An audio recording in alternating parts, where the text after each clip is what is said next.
I gradually became aware that I was awake again, sadly.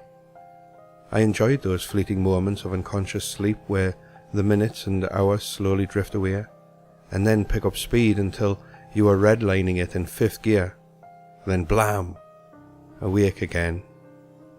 Who knows how much later, 15 minutes or 10 hours, time used to be relative. What I really liked about sleeping was that if I was lucky I could dream.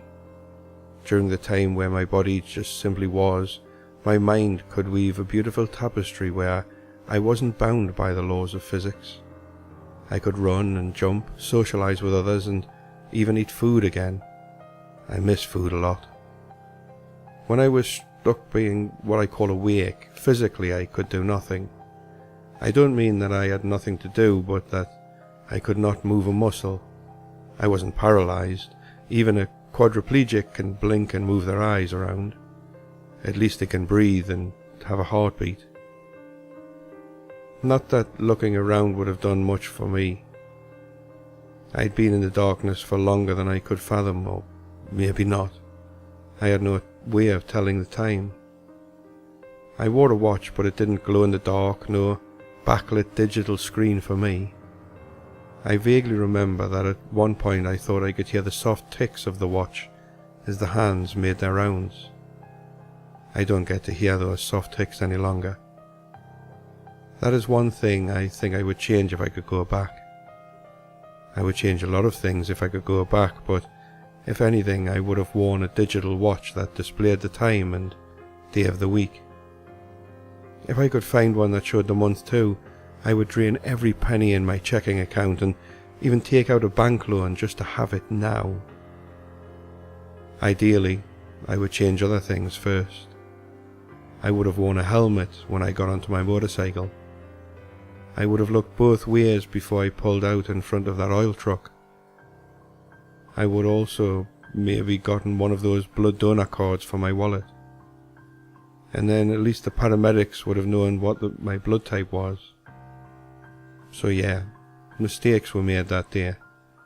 But if I couldn't change the outcome, I would have worn a different watch. I don't recall much after the impact. I remember a fire truck, some paramedics, but it gets fuzzy. I do clearly remember the medic telling the doctor that I was a motorcyclist with no helmet, involved in a side impact collision with a large vehicle. Side impact my ass. When an oil truck T-bones a bike in a 55, the truck runs your ass over. The doctor just shook his head and mumbled that us bikers were just organ donors anyway. I probably would have been one too if my insides weren't gelatin. There was a funeral. Somehow it was an open casket and I got to see who came and who didn't. Who cried and who just looked at me and shook their head.